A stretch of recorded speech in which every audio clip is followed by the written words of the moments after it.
Thank you, Mr. Chairman. I thank the witnesses.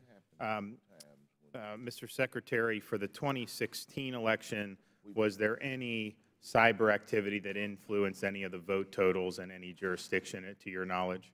So very specifically drilling down to the cyber-enabled hacking, we'll call it, of state election systems, we do not have information or evidence that suggests they had access to vote tallying systems. And that's why I made that distinction earlier. There's the administration piece, and then there's the vote tabulation and counting side.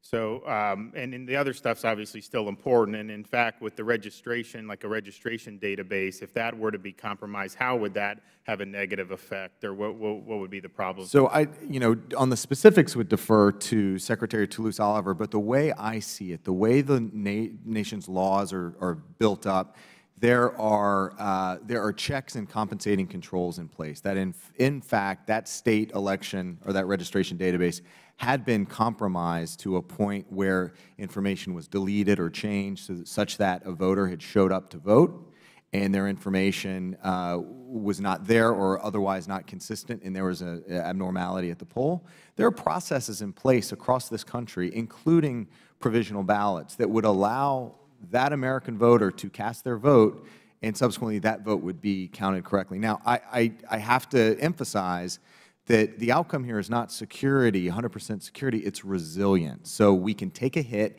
and we can keep functioning and that there's confidence in the system. Yes, that would create some challenges on Election Day if that had not been detected. I do think it would probably be detected beforehand, as we saw in 2016, where that compromise was detected. Nonetheless, there are checks in place, there are compensating controls in place for resilience in the system so that we can sustain those sorts of access and compromise. What's the breakdown roughly between states that use electronic poll books and states that use paper? So electronic poll books, and I defer to the voting experts on those numbers if I can.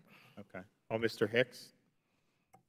We would have to get back with you on that information, but there are a number of states that are going towards more electronic poll books as opposed to paper poll books, registration things. But as Mr. Krebs had talked about earlier, there is a resiliency in terms of things that the states do. So if the voter registration list is compromised, those are supposed to be backed up, and then also having some sort of paper form available so that folks can ensure that they are eligible to vote. But also with provisional ballots, no voter should be able to leave the polls without having a chance to cast their ballot under federal law. In an age where the cyber stuff's always going to be a threat, is it just better for public confidence to just have paper ballots? As long as we continue on with security and accessibility. And right now, paper ballots are auditable. And as long as folks can still cast their ballots who are disabled, then I would say resoundingly yes. And what about election night reporting? What threats is there vulnerability at the local, state, both level, Mr. Secretary? So when you think about election night reporting, basically what you're talking about is unofficial election results that are being reported either to the media or in some cases on a website. Keeping in mind, again, that is on the administration side, it is not the official data. And what we have seen recently were some either technical glitches in election night reporting or perhaps cyber actor efforts to disrupt election night reportings. So what's important here is because it's on any IT system, it's much like your own congressional web page. It is a web page. There are vulnerabilities in any web page. So what we're trying to do is work with election officials, state and local election officials, to communicate clearly to the voting public that, hey, this is unofficial data. If there's a problem, we're still going to get you the official results or a readout. It's just, it might take a little bit more time.